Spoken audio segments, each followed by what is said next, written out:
good. And how's the rest of Airmic been for you? I think it's been great. I think it's important to say, 50 years for Airmic, how fantastic. And I really believe that John Hurrell and the team there are doing a fantastic job. I said to John last night at our cocktail event that this is the best Airmic that I've been at in terms of having a very clear agenda and very clear messages on things like contract certainty, around the warranties, around material facts, the risks around supply chain, and I really see Airmic making a difference and moving things forward for the industry and engaging brokers, insurers and customers in that. So big congratulations to them, and I think they're hitting a lot of the key topics. And are you seeing that reflected in your conversations with risk managers who you're meeting here? Yeah, absolutely we are. I mean, we've done our own poll on our stand of about 70 risk managers and just asked them what their top 10 concerns are, and they very closely mirror the big concerns that Airmic have highlighted. The contract certainty is a big one. Supply chain and understanding international supply chain is another one.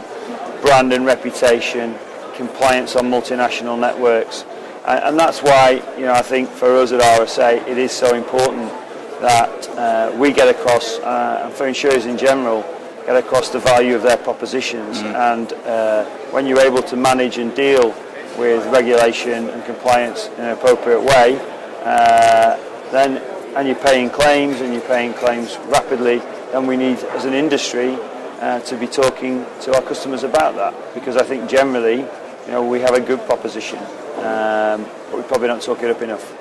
Yeah, well, if that's the case, what kind of things are RSA doing to meet those? How are you innovating to sort of, I guess, react to this changing market and these different demands that are coming all the time? I mean, you have to apologise for the slightly twee name, but at the moment in my business we're running an Innovation Cup, where I've given out a challenge to all of my underwriting leaders and the country leaders in the European businesses to come up with a genuine new product idea based on a customer need, or a genuine piece of thought leadership in the industry, with the winning team getting an experience day.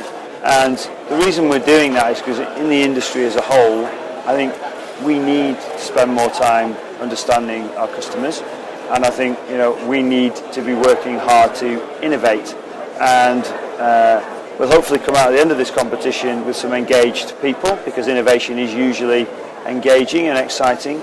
We'll come out hopefully with a number of product ideas we can take to market, and hopefully much more of a culture and a mindset around innovation and product development in our organisation.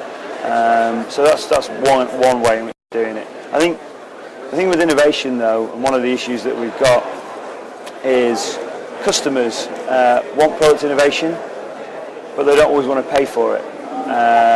And that is a challenge, because we're caught in a vicious circle at the moment where in new product areas insurers are going to have to take risks and challenge themselves, and probably want some form of risk premium for doing that, and customers want cover at a very cheap price. And until we can kind of break that catch-22, I think we are going to be stuck in a situation where oftentimes we could make breakthroughs and we're not doing it.